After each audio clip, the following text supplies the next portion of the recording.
ეს არის ოლგა კალინა. მე ვარ აქტივისტი, მენტალური ჯანმრთელობის და შიშველი პირების უფლებების განხრით.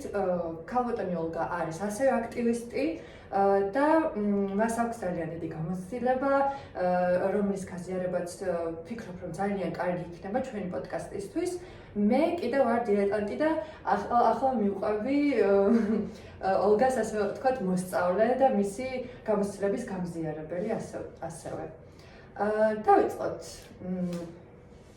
პირველ რიგში ესე იგი პოდკასტის თემა ისიც არის, რომ თქვენ როგორ ყველაზე მეტად მაინტერესებს, იმიტომ რომ ძალიან ისეთი ვრცელი გამოცდილება გაქვთ თქვენი ინიციატივით ჩატარდა ძალიან ბევრი პროექტი, ვორქშოპი, ასევე თქვენ გაქვთ გასვლითი, ასე ვთქვათ, საქმიანობა, სადაც გაქვთ კონტაქტი უცხოელებთან, ევროკავშირის წარმომადგენლებთან და მაინტერესებს, როგორ დაიწყო ეს ყველაფერი. როგორ გადაწყვიტეთ ამ სფეროში, როგორც პროფესიონალმა ჩართვა? თავად მე არ მინდოდა თავიდან არანაირი კარიერა ადამიანის უფლებების მიმართულებით, იმიტომ რომ ძალიან მინდოდა მეცნიერული კარიერა, კონკრეტულად ბიოლოგიაში და ვიყავი მაგისტრატურაში, როდესაც პირველად დამემართა ფსიქიკური პრობლემა, ძალიან მძიმე. ფაქტიურად ფსიქოზი განვითარდა ძალიან სწრაფად, ისე რომ გახდა საჭირო ჩემი ჰოსპიტალიზაცია ფსიქიატრიულ დაწესებულებაში. იმ დროს სწავლობდი მაგისტრატურის პირველ კურსზე, ანუ ეს იყო ძალიან მოულოდნელი რამ ჩემთვის და ზოგადად ოჯახისთვის. არ მქონდა მანამდე მსგავსი სახის პრობლემები და სრულიად მოულოდნელად ეს ყველაფერი განვითარდა, ამიტომ ოჯახიც არ იცოდა რასთან იყო ეს კავშირში და მეც დიდად, მე სხვა ინტერპრეტაცია მქონდა. და ფაქტიურად არანებაყოფლობით მომიწია მკურნალობა პირველად ფსიქიატრიულ დაწესებულებაში. იმ დროს ეს იყო 2005 წელი. პირობები ფსიქიატრიულ დაწესებულებაში იყო საშინელი. ბოდიში ხომ გაწყვეტ, მეც ჩავერთვები პოდკასტის ფორმატში. მეც ვიზიარებ თქვენს გამოცდილებას, ასე ვთქვათ, მეც მქონია ეს გამოცდილება, თუმცა ჩვენი ამბავი და ასე ვთქვათ, ჩვენი ამბები განსხვავებული არის რაღაც მხრივ. თქვენ ეს მოგიწიათ ალბათ დიდი ხნის წინ, როდესაც ჯერჯერ პირველი ნაბიჯები იდგმებოდა, ასე ვთქვათ, ამ აქტივიზმისკენ და თქვენ ხართ, ასე ვთქვათ, ერთ-ერთი მთავარი ფიგურა. მე უკვე როდესაც გავიზიარე დაახლოებით ეს გამოცდილება, ვიცოდი თქვენ ვინ იყავით, მაგალითად მქონდა შეხება ფსიქიატრიულთან, ასე ვთქვათ, რაც პროფესიონალურ დონეზე და ვიცოდი რას ველოდებოდი და თქვენ უფრო სხვანაირად გამოიარეთ ეს, ასე ვთქვათ, ეს თქვენ ცხოვრებაში ეს მოვლენა. დიახ.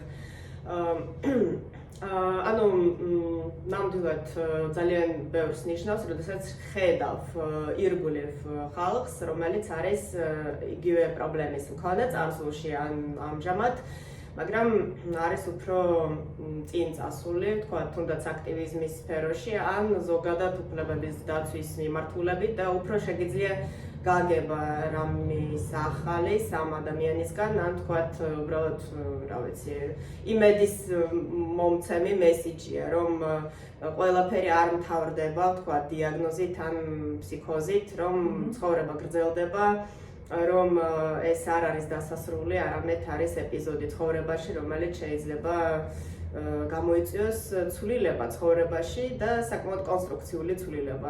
ჩემ შემთხვევაში ნამდვილად ეს იყო კონსტრუქციული ცვლილება, იმიტომ რომ მიუხედავად იმისა, რომ ჩემი ბიოლოგის კარიერა დაამთავრდა, დაიწყო ჩემი უფლებათა დაცვის სფეროში კარიერა, რაც ძალიან პოზიტიურია ჩემთვის, იმიტომ რომ მე თავიდან ყოველთვის მქონდა ესეთი განცდა, რომ ხალხთან ვერ ვიმუშავებ. ბავშვობაში მქონდა ესეთი ცოტა პრობლემა თვით შეფასების, მაგრამ მგონი ეს იყო რეალური შეფასება ჩემი უნარების, იმიტომ რომ ხალხთან არ ვიყავი არასდროს კომფორტულად. უფრო ვიყავი წიგნებთან კომფორტულად, რიცხვებთან, რა ვიცი, ფაქტებთან.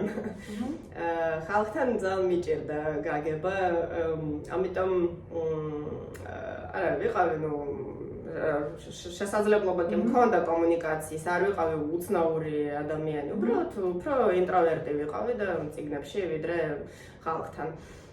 მაგრამ აი ჩემთვის ვიზიარებ კი რომ მეც აი არ მინდა ასეთი ტერმინებიც ავერ, მაგრამ აი ცოტა განსხვავებული ვიყავი თითქოს ყოველთვის გრძნობდი ამას და ცოტა მიჭირდა რაღაცეებში, ვთქვათ, ადაპტირება, ეს ნეიროდივერსიის მომენტიც არის და ერთს დავამატებ კიდევ რომ თქვენ ახსენეთ ხალხის ასე ვთქვათ დამოკიდებულება და ასე შემდეგ.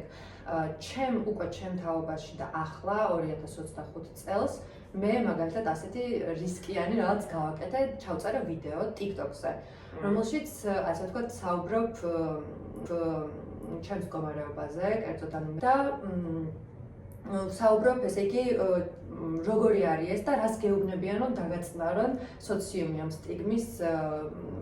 სტიგმაზე დაყრდნობით, რომ უნდა რაღაცა მოიხოდე ესეთი სიტყვა არსებობს, სუსტი ხარ, ესე იგი, შენ თუნდა გამოხვიდე და ანუ სხვათა შორის ძალიან ბევრი ნახვა არ ქონდა, მაგრამ გამოხმაურება ქონდა უმეტესწილად კარგი. ყველა არ ვიცი ახალგაზრდები ყველანაირი ეს იყო აუდიტორია ასე ვთქვათ ყველასთვის დავდე, მაგრამ გამიხარდა რომ გამოხმაურება არ იყო ცუდი და მე უარის მოველდი სიმართლე გითხრათ. ზოგადად სტატისტიკის თანახმად ფსიქოზები ვითარდება უფრო ახალგაზრდა ასაკში, ანუ 14 წლიდან 25 წლამდე პირველი ეპიზოდი. ძირითადად ეს არის საკმაოდ უცნაური გამოცდილება, რაც ადამიანი ვინც არ იცის მანამდე აი არ ქონდა კავშირი იმ ხალხთან, ვინც საუბრობდა მსგავს განცდებზე, შეიძლება მიფიქროს რომ აქვს რაღაც ან მაგალითად მოჩვენებებთან საუბრობს, მაგალითად დაღუპული მეგობრის მოჩვენება, ან დაღუპული ოჯახის წევრის, ან უცხოპლანეტელებთან კონტაქტის დაკავშირება. ჩემთვის იყო ძალიან საინტერესო, მე არ ვამბობ, ეს იყო პრობლემა. თუმცა პრობლემები მერე ჩნდება, ამ პირველი ეტაპი არის როგორც წესი უფრო ბედნიერი, როდესაც უბრალოდ მაგ განცდებში ხართ და ეიფორიაში გადადიხართ ზოგჯერ და ფიქრობთ რომ რაღაც ხდება საინტერესო და უცნაური, მაგრამ საინტერესო, მაგრამ მერე როგორც წესი ვითარდება პრობლემები, ანუ უძილობა, მერე ნებისყოფის რაღაცა ესე დათრგუნვა, მერე მეტად უფრო შემოდის გარკვეული განცდები, უფრო ნეგატიური ხასიათის და არა პოზიტიური, აი მაგალითად, როდესაც იწყება თავიდან ყველაფერი ვარდისფერ ფერებში და სინათლეში და სიყვარულში, მერე გადადის უკვე შავებში და რა ვიცი, უფრო შეიძლება სევდიანი ან ძალიან ტრაგიკული განცდებით შემოვიდეს ამაში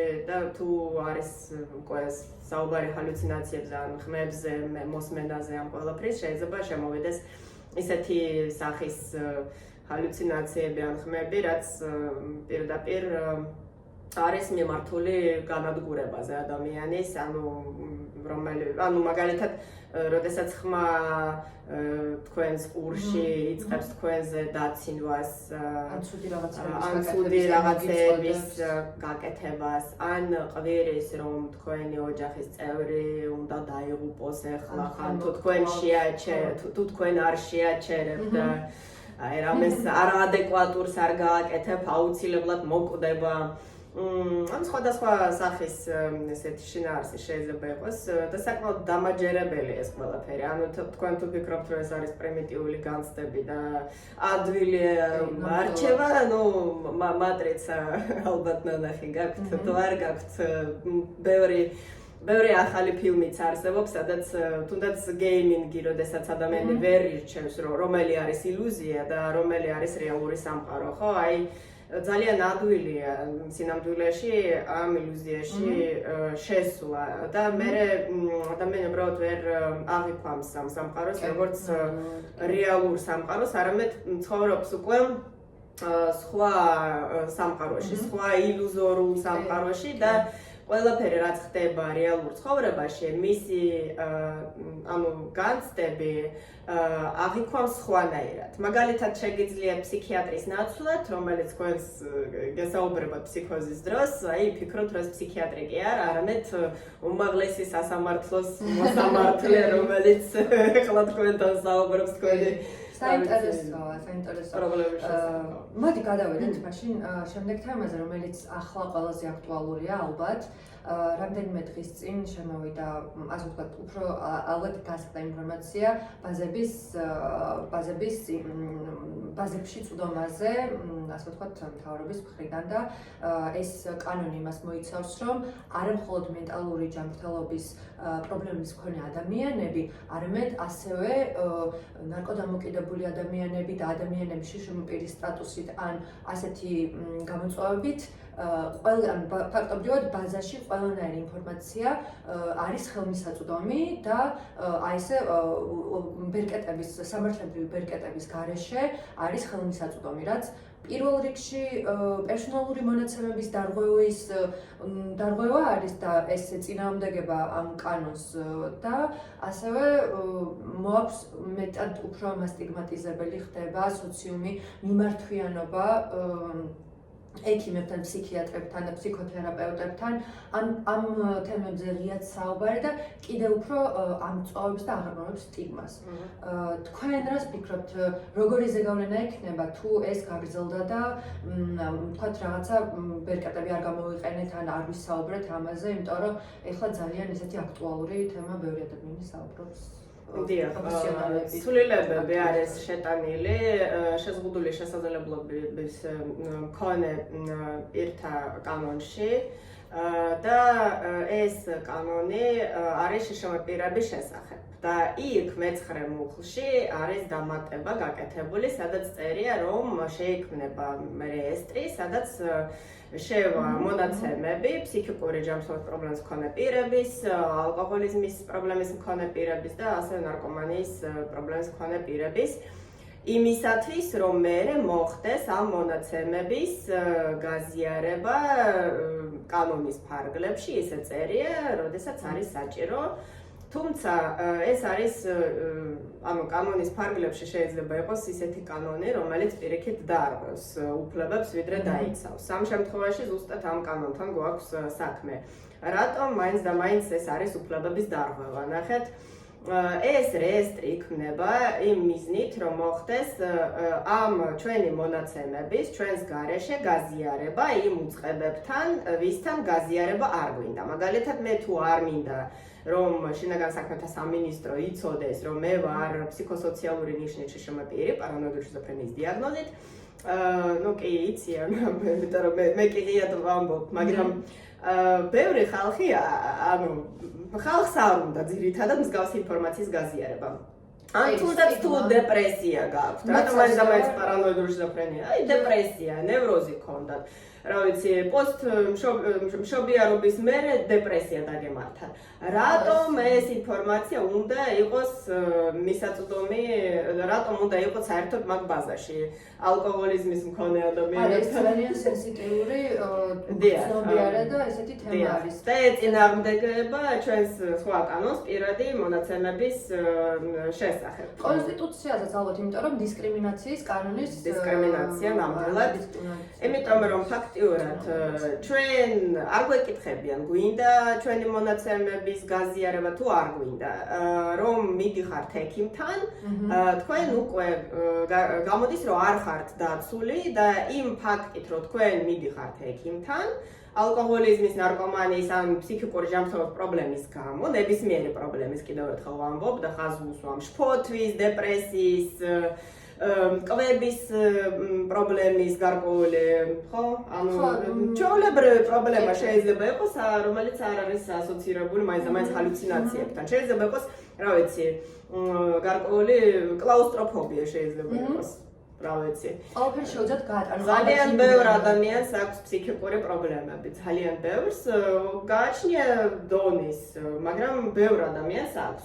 ასეთი ყველა ადამიანი ფოთვები, შიშები, დეპრესიული ეპიზოდები და ასე შემდეგ. ანუ წარმოიდგინეთ, რომ თქვენ მიდიხართ ექიმთან და ავტომატურად ხდებით მაგ ბაზაში, სადაც მერე ავტომატურად მოხდება თქვენი მონაცემების გაზიარება სხვა უწყებებთან. და შემდეგ ჯერზე მოვა თქვენთან პოლიციელი. პოლიციელი მოვა, იმიტომ რომ მაგალითად თქვენ გამოიძახებთ, იმიტომ რომ გახდებით ძალადობის მსხვერპლი, არ მინდა რომ გახდეთ, მაგრამ ხდება ხოლმე ჩემს ცხოვრებაში საჯარო ფსიქიატრიულ დაწესებულებებში ეს პრობლემა ჯერ კიდევ არის საკმაოდ დიახ, ცემაც არის პაციენტებს შორის, მაგრამ მათ შორის ოჯახური ძალადობის გამო, ან თქვათ ქურდობის მსხვერპლი გახდით. ან კიდევ რამე მოხდა, რის გამო მოგიწიათ პოლიციის გამოძახება. აი პოლიციას თუ ექნებათ უფლება თქვენ იცოდეთ თქვენი მონაცემები, უბრალოდ შეიძლება არ დაუჯეროს საერთოდ თქვენ სიტყვებს.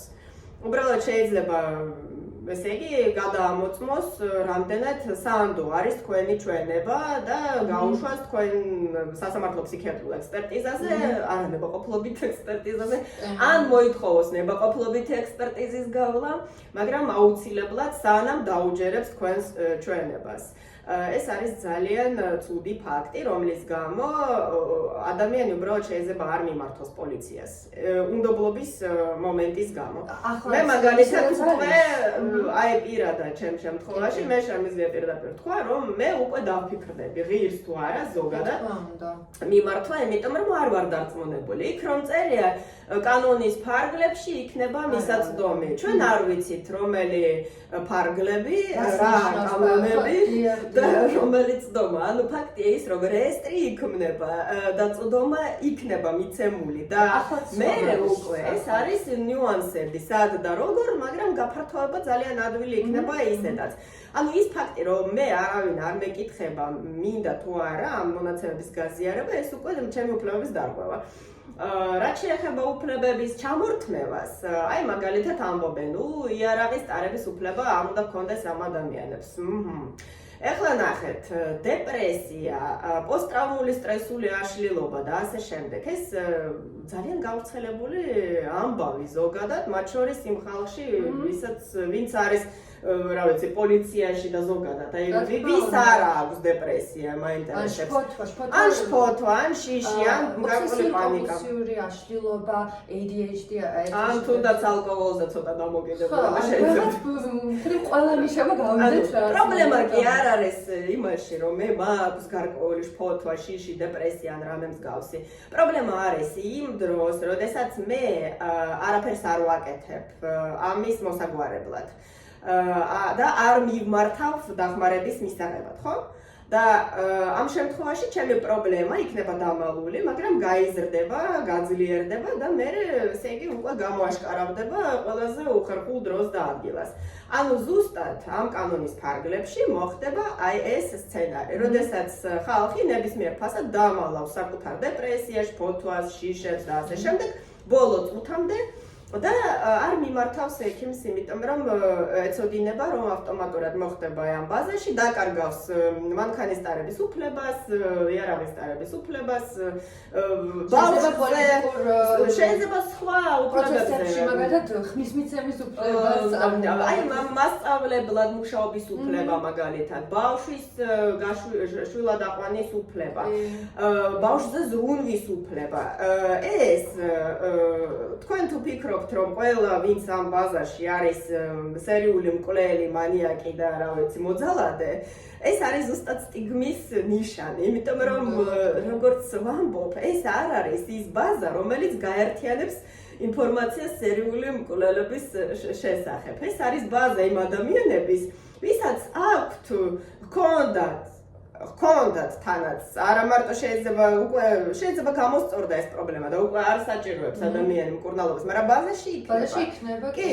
ანუ ოდესღაც თუ დაგჭირდება დეპრესიის გამო მკურნალობა, ეს რას ნიშნავს? სამუდამოდ უნდა დაკარგოთ უფლება, რომ ესე იგი მანქანით იაროთ, ან ვთქვათ, ესე იგი ბავშვზე იზრუნოთ, ან დაცვაში იმუშაოთ, ან ასე შემდეგ. თუ თქვენ მოაგვარეთ ეს პრობლემა ექიმთან ერთად, აი უბრალოდ მაინტერესებს როგორ და რამდენად იქნება ასახული ეს ინფორმაცია, იმიტომ რომ არ იქნება ასახული ეს ინფორმაცია, ამ შემთხვევაში უბრალოდ სტუნება არის და ეს სტიგმის გამო ხდება შიში, რომ აი ესე იგი ფსიქიკური პრობლემა უტოლდება რატომღაც ძალადობრივ ქცევას. კი, ეხლა რაც მინდა თქვა არის, რომ ანუ ჩემ გარემოცვაში ასე ვთქვათ, ის არის, რომ შეიძლება ეს გახდეს, შეიძლება კი არა, დიდი შანსია რომ ეს გახდეს პოლიტიკური იარაღი, იმითი რომ მაგალითად პროტესტზე გამოსული ხალხით იმანიპულირონ, რომ ახალგაზრდებს კიდევ უფრო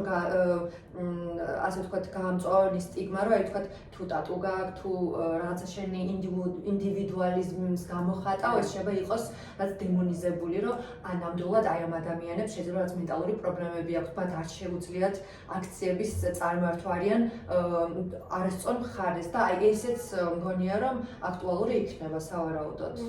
ტატუს ინტერპრეტაცია როგორც ფსიქიკური პრობლემა, მგონია ეს დამოკიდებულია ფსიქიატრებზე უფრო, ვიდრე პოლიციაზე. რაც შეეხება პოლიციას, სანამ ფსიქიატრები ყავს, რომლებიც არ ეტყვიან, რომ ტატუ უტოლდება ფსიქიკურ პრობლემას, ჯერჯერობით ცუდად არ ვართ ამ მიმართულებით, მაგრამ პოლიცია შეუძლია გამოყენება ამ რეესტრის დისკრედიტაციის მიზნით, რა თქმა უნდა.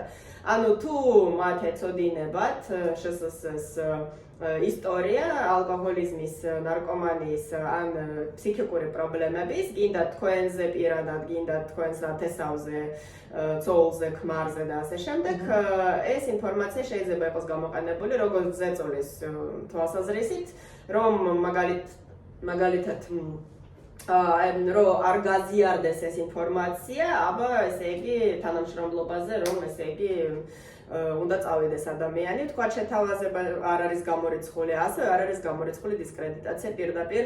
სხვათა შორის მსგავსი მაგალითების ცდილობები იყო. აი, ორივე პარტია მეხუთე და არსებული ჩვენი მმართველი ერთმანეთის მიმართულებით ამბობდნენ რომ აი დიაგნოზი ორივეს აქვს სააკაშვილსაც და ევანიშვილსაც. ორივეზე უსმინე და ესე იგი პოპკორნით იყო საჭირო უბრალოდ ჭამა, რომ ვაუ, პოლიტიკაში თურმე ადამიანს არაფერი არ ესაქმება, თუ მას ოდესღაც სჭირდებოდა ფსიქიატრის დახმარება. ორივეს მიმართულებით ეს არის სასაცილო. ანუ ეს სულაც არ ნიშნავს, თუ ესე იგი იყავით, ესე იგი ფსიქიატრიულ მკურნალობაზე, ოდესღაც ცხოვრებაში, საერთოდ არ ნიშნავს, რომ პოლიტიკაში არაფერი არ გესაქმებათ. მით უმეტეს მაგალითები ამისი არსებობს. ჩერჩილს ჩერჩილი ჰქონდა ბიპოლარულის და იყო თანაც ბიპოლარული ჰქონდა, როდესაც მუშაობდა. ანუ კი არა წარსულში რომ მოგვარდა, არამედ უკვე მოვიდა მუშაობის დროს ასევე ჰქონდა.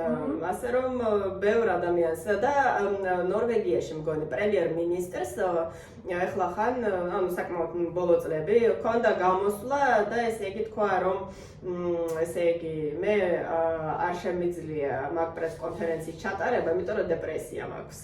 ანუ უბრალოდ აღიარა რომ ჰქონდა პრობლემა და მიუხედავად იმისა რომ მრჩეველები ამბობდნენ რომ არ ღირს ბატონო ამის გაკეთება, მაგრამ თქვა რომ არა, მე ესე იგი უნდა თქვა სიმართლე და სომატური პრობლემის ნაცვლად დაასახელა სიმართლე, ანუ დეპრესია. რთული შეიძლება ასე ვთქვათ შედეგები და კი, ეს არის შედეგები პოლიტიკოსისთვის მოსალოდნელი ზუსტად სტიგმის გამო, მაგრამ მის მას გაუმართლა, იმიტომ რომ საზოგადოება იმ ქვეყანაში იყო უფრო ნორმალური, თუმცა მაინც იყო სარისკო ნაბიჯი მისი მხრიდან.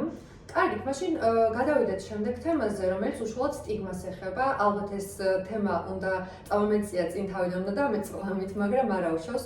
მოდი აი ზოგადად სტიგმაზე ვისაუბროთ და სტიგმა საქართველოში, კონკრეტულად სპეციფიკურად საქართველოში თქვენ რასთან გაქვთ გამოცდილება, შემდეგ მე გეტყვით, რასთან მაქვს გამოცდილება და აი პოლიტიკური თემა ცოტა რომ შევაჯამოთ, ხშირად გვესმის რეპლიკები თუნდაც აქტივისტების მხრიდანაც, რომ ეს არის რაღაც დიაგნოზების გამოყენება იმით, რომ დავაკნინოთ ადამიანები, რომ შენ ბიპოლარი ხარ, შიზოფრენიკი, ეს ტერმინები ისე თავისუფლად იყენებენ აქტივისტები, ასევე მედია ჟურნალისტები, რომ მართლაც რომ ძალიან დამაჯერებელი ხდება, რომ აი ბიპოლარული აშლილობა თუ გაქვს, ხარ აგრესიული, ესეთი და მოკლედ ყველაფერი ნეგატიური ემოცია არის, ასე ვთქვათ, მიწევებული აი ამ დიაგნოზთანაც.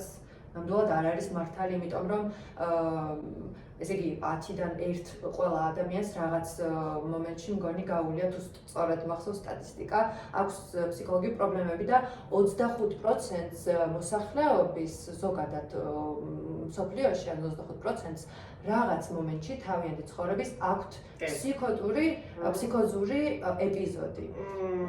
არა, ფსიქოზური არა, ფსიქიკური პრობლემის გამოცდილება რაღაც მომენტში ცხოვრებაში 25%-ს, ანუ 1/4-ს, ყოველ მეოთხე ადამიანს.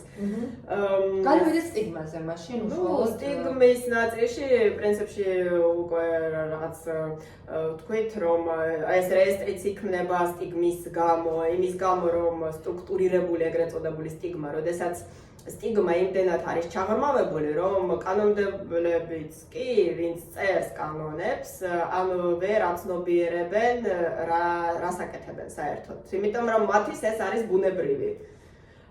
ეს იმის გამო, რომ არის ჩაღრმავებული ეს სტრუქტურირებული სტიგმა, რომელიც გამოიხატება არაადეკვატურ კანონმდებლობაში, რომელიც არის დისკრიმინაციული უკვე. ეთით რა მინდა ვკითხოთ, ანუ და ჩემი აზრით გამოთქვა, ეს ჩვენთან ესეთი შეძლიერი სტიგმა იქნას მოდის ხომ, როგორი პოლიტიკური რეჟიმი გვაქვს გამოვლილი წინათ, ან ასე ვთქვათ, და 30 წლის წინ თითქმის აი საბჭოური რეჟიმი, სადაც ინდივიდუალიზმის ექსპრესიის, ინდივიდუალიზმის გამოვლენის საშუალებას არ აძლევდნენ ადამიანებს. აი, რამდენად ალბათ ძალიან მჭიდრო კავშირში არის ესეც, თუ თქვენ ვფიქრობთ, რომ უფრო სხვა ფაქტორები მოქმედებს, უფრო კონსერვატიულ გარემოში, რადგან ვართ ინფორმაციის ნაკლებობაც ზოგადად არის მენტალური ჯანმრთელობის პრობლემების მქონე ადამიანების შესახებ და ასე შემდეგ. საბჭოთა კავშირიდან მოდის არასწორი ხედვა ფსიქიკური ჯანმრთელობის სერვისების შესახებ. აი მაგალითად, საბჭოთა კავშირის დროს იყო უბრალოდ გაგზავნა ადამიანები სადღაც შორს, სტაციონარებში, რა ვიცი, ფსიქიატრიულში, პანსიონატში, სადაც გინდათ, გამოკეტვა, სანამ ესე იგი ბოლომდე არ განიკურნება ადამიანი, ან ბოლომდე უნდა დარჩეს და საზოგადოებაში ასეთი ადამიანების ჭყალებში ადგილი არ აქვს. და არც ადგილი არ იყო არც შშმ-პირების, ანუ არც უსინათლოების, გეტო იყო თბილისში უსინათლოებისთვის ცალკე რაიონში ცხოვრობდნენ. ანუ ვითომ პრობლემები არ იყო საბჭოთა კავშირის დროს. დამალული ეს ყველაფერი იყო, ისე რომ ჟურნალებში ვხედავდით მხოლოდ ფიზიკურად, ესე იგი, ისეთ შესაბამის ადამიანებს, ტიპიური განვითარების მქონე ადამიანებს და ასევე არანაირი ხსენება ფსიქიკური პრობლემის შესახებ არ იყო. მათ შორის არ იყო ადეკვატური ბრძოლა ალკოჰოლიზმთან, არც ნარკომანიასთან. და ამ ეს დასჯითი მექანიზმი, რომ ესე იგი, როდესაც რამე გემართება, შენი ადგილი საზოგადოებაში არ არის. აი ეს ალბათ მიდის საბჭოთა კავშირიდან, ალბათ. იმიტომ რომ ხო, მიჩვეულები ვართ. ანუ მაგალითად ბებიაჩემი ამბობდა, რომ თუ ასე იგი ფიზიკურად ხარ აი შშმ-პირი, ესე იგი არ ღირს შენი ესე იგი გასვლა სადმე ქუჩაში, იმიტომ რომ არა ესთეტიკურია, მოკლედ. ესე ხა არ მინდა თქვენ ბებოს მივაყენოთ, მაგრამ ცოტა ფაშისტური, აი ჩვენ ფაშისტური ელემენტები, რომ აი რას უკეთებდნენ თქვა ფსიქიკურად ავანტყოთ იმ რეჟიმშიც გერმანიაში რაც იყო წლების წინ. რაღაცა ეს არის და ეს რაღაცნაირად დასდევს ელფერი აქ, ანუ დასდევს ამ ჩვენ 21 საუკუნეში სისტემას, ანუ ჩვენ ვერ ვიტყვით, რომ ეს მხოლოდ საქართველოს პრობლემა არის. უბრალოდ იქ მაგალითად ევროკავშირში ეს არის ძალიან კანონმდებლობის დონეზე დარეგულირებული და რა თქმა უნდა სტიგმა აქვს ბევრ ადამიანს, ბევრი რაღაცის შესახებ დამახინჯებული გაგება სტერეოტიპები, მაგრამ იქ ისინი ასე ვთქვათ იძულებულები არიან, რომ ვთქვათ ყავდეთ სოცმუშაკი რაღაც უნივერსიტეტში მაგალითად ან კომპანიაში ან ესეთ ადგილებში, რომელიც მათ უფლებებს დაიცავს და ეს უფლებები თუ დაირღვა, იქ არის ძალიან ესეთი სერიოზული დონის ბილიკეტები, სასამართლო სისტემა გამართულია და ჩვენთან ალბათ ეგეც უწყობს მას სტიგმატიზაციას ხელს შეიძლება. მე არ მაქვს ესეთი ძალიან პოზიტიური განცდა ევროპულ სისტემებზე. რადგან თავად ვარ ევროპული ქსელის თავმჯდომარე და ვიცი რა ხელა პრობლემები არის ევროკავშირში ამ მიმართულებით და შემიძლია თქვა რომ კი ბატონო მიუხედავად განვითარების დონის და მიუხედავად იმისა რომ უფრო კარგი ეკონომიკა აქვთ და ასე შემდეგ აი უშუალოდ ფსიქიკური ჯანმრთელობის სტიგმის ნაწილში იქაც არის საკმაოდ ძლიერი სტიგმა და ანუ ამ იმის თქმა რომ ჩვენ ვართ უნიკალურები ნამდვილად არ შეიძლება ანუ სტიგმა ამ მიმართულებით არის ყველგან შეერთებულ შტატებშიც სადაც მოკლეს საერთოდ ლოიდამდე ჯერ მოკლეს ფსიქიკური პრობლემის მქონე პირი ფსიქოში ვინც ესე იგი შიშველი დარბოდა ლოიდის ამბავი გაჟღერდა მთელ მსოფლიოზე, მაგრამ ის მანამდე ახალგაზრდა უბრალოდ ეს მამაკაცი მოკლეს. ეს დიდი რეზონანსი არ გამოიწვია ნამდვილად, ზუსტად იმიტომ, რომ აი ფსიქიკური პრობლემის მქონე, როდესაც ადამიანი არის, მაშინ საზოგადოება ცოტა ჩუმდება, აი ცოტა ვერ არის იმ პოზიციაზე, რომ ეს არის შეუსაბამო ქცევა. აი, ცოტა ეჭვი არის, აქ იქნებ ღირდა, რა ვიცი, ალბათ. და შეჩერებულია ასეთი ბრაზი. ამის გამო იგივენაირი მკვლელობა იმ ადამიანის, რომელიც იყო კიდევ ლოიდამდე მოკლული პოლიციის მიერ, შეერთებულ შტატებში ეს გაიარა საკმაოდ ჩუმად. ანუ ეს მეტყველებს იმაზე, რომ სტიგმა არის ყველგან და რა თქმა უნდა, არა მარტო საბჭოთა კავშირში იყო ეს ინსტიტუციების სისტემა. საბჭოთა კავშირიც ხო არ ვითარდებოდა ისე ძალიან ცალკე, მანამდე იმპერიაც იყო. ანუ ეს მიდგომა, რომ გასაგზავნია ხალხი სადმე ცალკე საცხოვრებლად, ეს იყო ჯერ იმპერიის დროსაც და მერე უკვე გადავიდა საბჭოთა კავშირში. ანუ ეს არის გლობალური პროცესი, ასე რომ ვთქვა. ფილმებშიც აისახება, აი დღემდე ეხა იყვეწება, ასე ვთქვას, მაგრამ ნუ ზოგ ფილმებში შეიძლება ჩვენ არ გქონდეს არ ვემთხოვდეს ჩვენი აზრი, მაგრამ ფილმებში და ზოგადად რაღაც ლიტერატურაში, სერიალებში არასწორად არის წამოსული ეს რაღაცა არასწორი შეხედულება იმ გაბუქებული არის.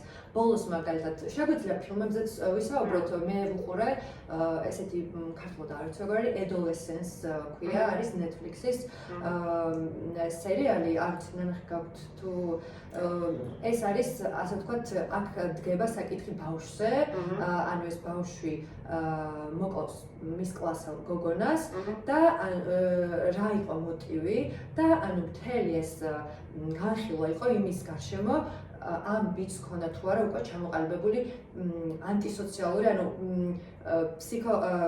ესე იგი ანტისოციალური ფსიქოპათს, რასაც ეძახიან, არ მიყვარს ეს ტერმინი, მაგრამ ამის ტენდენცია და რა მოახდინა გავლენა და ისე გაფიქრებს, რომ აი გარემო, რამ, გენეტიკა, რა იყო ეს, რამ გამოიწვია და ბოლო წინა სერიაში არის უკარგესი, ასე ვთქვათ, სცენები, ეპიზოდი, რომელშიც ეს ბიჭი ესაუბრება თავის ფსიქოლოგს და აი როგორ ხედავს ეს ფსიქოლოგი ამ ბიჭის პრობლემას და როგორი მეთოდებით უდგება და ესეც მგონია რომ კარგ ასე ვთქვათ მაგალითი იძლევა იმ თერაპევტებისთვის როგორც უდგებიან დღეს ვთქვათ აი ამ personality disorders რომ არის ამდენი ესეთი ეს არის disorderi ну ესეც ხო აი მაგალითად მოსაზღვრე პიროვნული აშლილობის შემთხვევაში რამდენად არის ეს რაღაცა გამართლებადი დიაგნოზი, ესეც საინტერესოა. დიაგნოზების ამბავი ძალიან რთულია და ბევრი აკრიტიკებდა და აკრიტიკებს, მათ შორის ფსიქიატრებიც საკმაოდ ბევრი აკრიტიკებს საზღვარგარეთ, როგორც მინიმუმ, დიაგნოზების არსებობას, ამბობენ, რომ საქმე გვაქვს სპექტრთან და არა კონკრეტულ დიაგნოზთან და ის არ არის მოკლედ ეს ინფორმაცია ისეთი საკმარისი. საკმაოდ ხშირად არის ტესტების მიხედვით ადამიანი ვიღებს ქულებს, სამივე დიაგნოზის ქულებს ერთდროულად. ხო, მაგრამ შეიძლება წლების მერე საერთოდ რემისიაში გადავიდეს და საერთოდ არ ვიცი, არც ერთ სიმპტომს ეხა ეს არ ვიცი ხდება თორემ, მაგრამ რაღაც ვერ არ ყვაყოფილებს იმდენ სიმპტომს, რომ გავიდეს ამ დიაგნოზი მიიღოს. მოდი ფილმში მხატვრულ, ასე ვთქვათ, რადგან შემოვიდა ეს თემა თავისით, ვისაუბროთ თქვენ რომელი ფილმიან ნებისმიერ ნაწარმოები ან რაიმე ლიტერატურული ნამუშევარი მოგწონთ, რომელიც მაქსიმალურად კარგად წარმოაჩენს აი ამ გამოცდილებებს, რაც ჩვენ გქონია და რაც ამ ჩვენერი პრობლემის მქონე ადამიანებს აქვთ. რამდენიმე ფილმი მაქვს ნანახი მაგაზე, თუმცა ჩემი ღრმა რწმენით ზოგადად ფილმის ჟანრი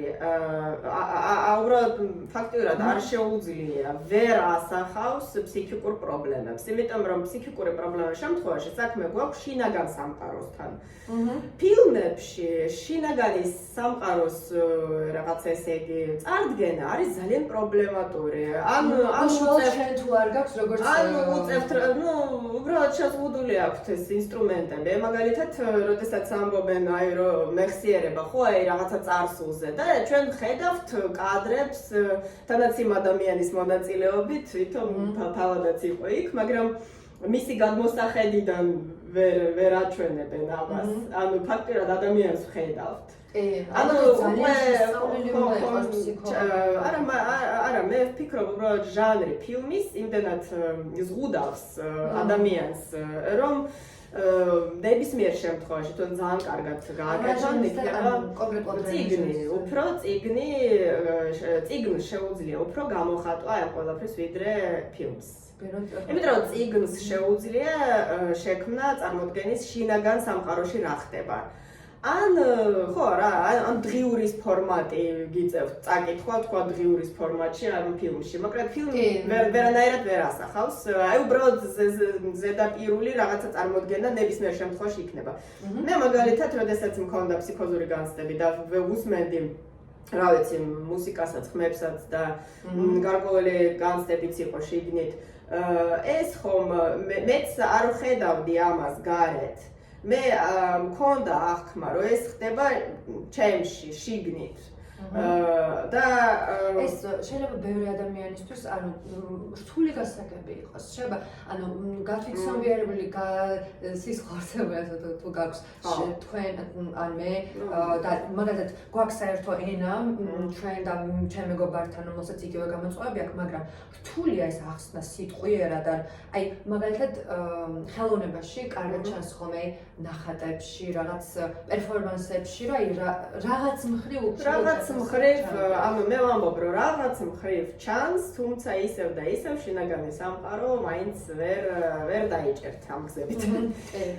ყველაზე ახლოს მაინც არის წიგნის ფორმატი, დღიურების ფორმატი, სადაც უფრო ყველაზე კარგად ალბათ შეიძლება დაჭერა.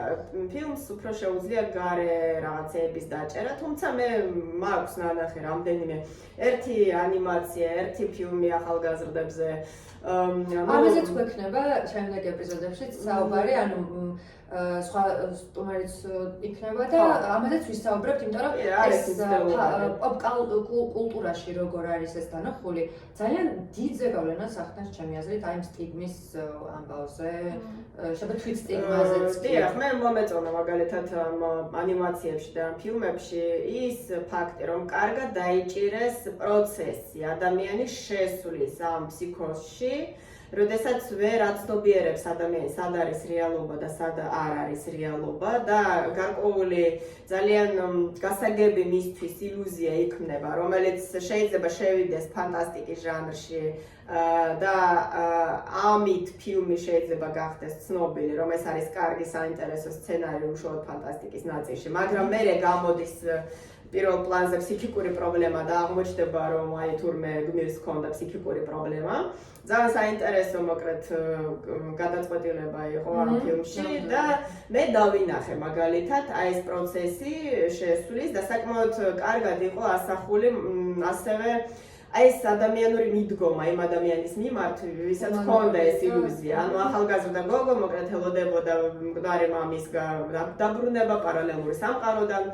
იმიტომ რომ იყო ფსიქოზურ განცდებში და მისთვის ეს იყო ძალიან დამაჯერებელი და ისე გადაღებული იყო ეს ყველაფერი რომ თქვენს იყავით ანუ თქვენს ესე იგი იყავით დარწმუნებული რომ ნამდვილად ეს იყო რეალური რომ მამამისი იყო ცოცხალი რომ პარალელური სამყაროები არსებობს ანუ ფიქრი არის ისეთი რომ ნამდვილად გაქვთ საქმე აი ფანტასტიკის ჟანრთან მაგრამ რეალურად მე აი ბოლო ეპიზოდები გამოდის პირველ პლანზე ის მომენტი რომ ის ბრუნდება იმ სამყაროში იმ სხვა პარალელური მოკლედ სამყაროდან იმ რეალობაში სადაც ის რეალურად არის ფსიქიკური პრობლემის მქონე პირი ზის და სულთქვილად ელოდება მამის გამოსვლას იმ გამოქვაბულიდან და ელოდება მანქანით იმ სხვა ქვეყანაში სადაც ის წავიდა უბრალოდ იმის გამო რომ იყო დარწმუნებული რომ მამა გამოვა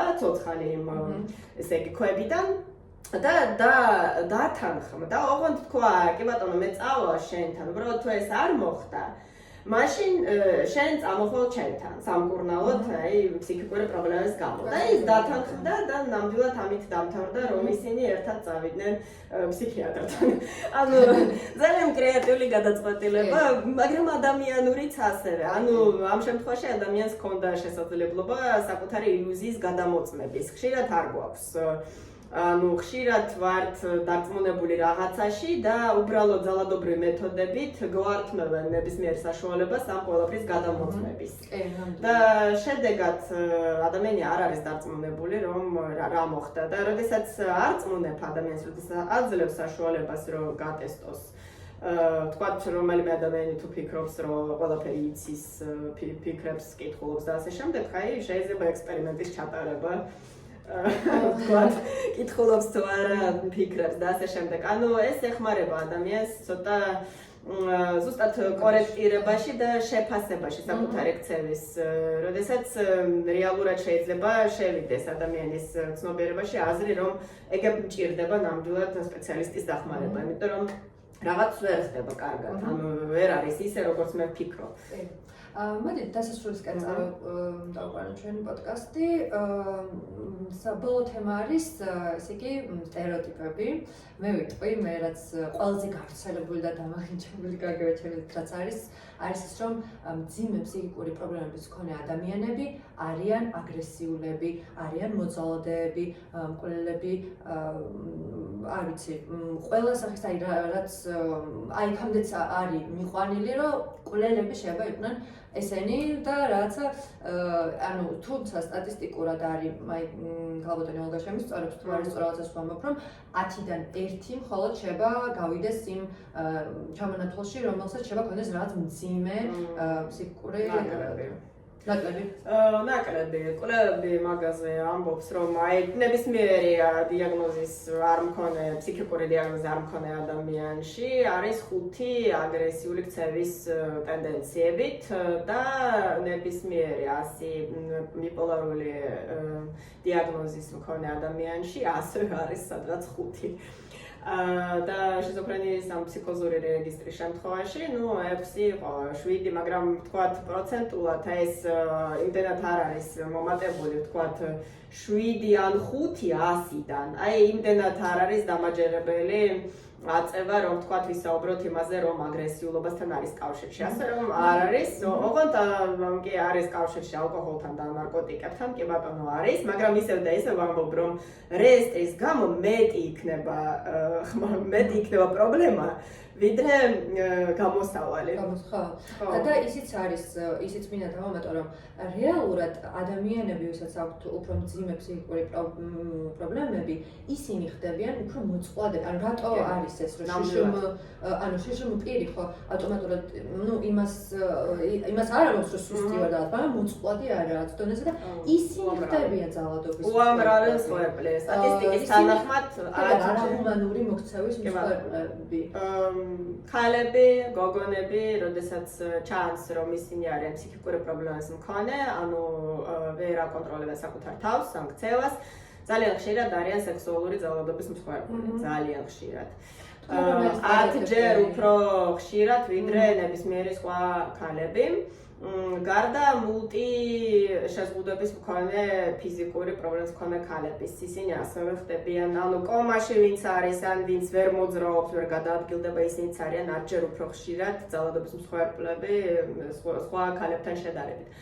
ასევე შეიძლება უფრო ადვილად, რა თქმა უნდა, ქონების წართმევა, როდესაც თქვენ ხედავთ, რომ ადამიანი ვერ აცნობიერებს, შეიძლება манипуляция, რამდენიმე არის ადამიანი ჩემთვის ცნობილი ფსიქიკური პრობლემის მქონე ფსიქიკური დიაგნოზებით და ისინი უბრალოდ მისცეს საკუთარი ქონება манипуляტორებს, მამაკაცებს, ვინც მოატყუა.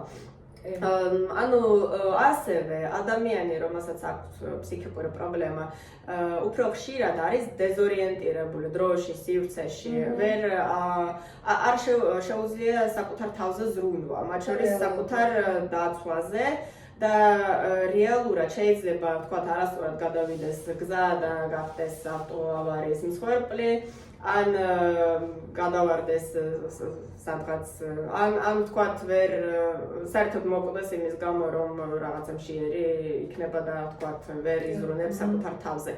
თქვენთვის ყველაზე ასე ვთქვათ ძლიერი სტერეოტიპი, აი ამ სტერეოტიპის გარდა რომელი არის, ვთქვათ, რომელიც შეგიძლიათ რომელიმე გამოხოთ. მე ერთი მახსენდება კიდევ, მაგრამ აი თქვენ თუ გაქვთ რომელიმე ისეთი, რაც თქვენთვის ძალიან მიუღებელია, მაგალითად თქვენში იწვევს ძალიან ამ პროტესტის გრძნობას. პროტესტის გრძნობას იწვევს ასოცირება ფსიქიკური პრობლემების პირად ცხოვრებასთან. ხშირად ამბობენ, რომ პირადი ცხოვრება, სექსუალური ურთიერთობები თუ არ გაქვს, ეს ნიშნავს, რომ განვითარდება ფსიქიკური პრობლემები. აიმე კი, ეს ძალიან საზიზღარი. და მე რჩევის სახით რო იღებ ხოლმე ეს რჩევას, რომ მიდი და ესე იგი მოაგვარე. კიდევ არსებობს, ანუ ფსიქოლოგებიც, ჩემი სტუდენტები მეუბნებიან, რომ კი ბატონო, კიდევ არსებობს და მათთვისაც ეს არის საკმაოდ ისეთი შემაწუხებელი სტერეოტიპი. პოზიტიურ ნოტაზე დავასრულოთ მაშინ. კი ბატონო. მადლობა დიდი სტუმრობისთვის და გამშვიდობებით შემდეგ ეპიზოდამდე. ნახვამდის.